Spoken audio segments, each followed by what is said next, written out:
నర్సీపట్నం మండల తహసీల్దార్ లోకవరపు రామారావు సంతకం ఫోర్జరీ చేసిన కేసులో 2 నిందితులను అరెస్టు చేసినట్లు టౌన్ సిఐ షేక్ గఫూర్ తెలిపారు. తన సంతకం ఫోర్జరీ జరిగినట్లు జనవరి 30వ తేదీన తహసీల్దార్ పోలీసులకు ఫిర్యాదు చేశారన్నారు. దర్యాప్తు అనంతరం పెద్దబొడ్డుపల్లి ప్రాంతానికి చెందిన వాసిరెడ్డి హరిబాబు, గండి సత్యబాబు అనే 2 వ్యక్తులను అరెస్టు చేసినట్లు తెలిపారు. యలమంచిల కోర్టులో హాజరుపరిచి రిమాండ్కు తరలించామన్నారు. నమస్తే అండి. గత నెల 30వ తారీఖుని మనకి ఎంఆర్ఓ గారు తన సంతకాన్ని ఫోర్జరీ చేసి రిజిస్ట్రేషన్కి ప్రయత్నం చేసినట్లు దాని మీద చర్య తీసుకోమని మాకు ఒక రిపోర్ట్ ఇవ్వడం జరిగింది. ఆ రిపోర్ట్ని కేసు నమోదు చేసి దర్యాప్తులో భాగంగా కొంతమంది సాక్షులను కూడా విచారణ చేపట్టడం జరిగింది.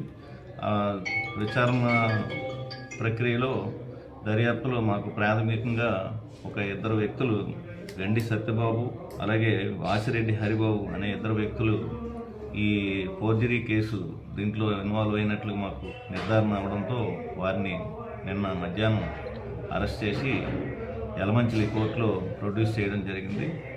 మేజిస్ట్రేట్ గారు వాళ్ళకి 14 రోజులు రిమాండ్కి ఇవ్వడం జరిగింది. ప్రస్తుతం ఇంకా కేసు దర్యాప్తు సాగుతుందండి. ఇంకా ఇందులో ఎవరెవరు ఇన్వాల్వ్ అయి ఉన్నారనేది కూడా ఇంకా వెరిఫై చేస్తాం. ఎవరెవరు ఉంటే వాళ్ళందరి మీద కూడా చట్టపరంగా చర్యలు తీసుకుంటాం.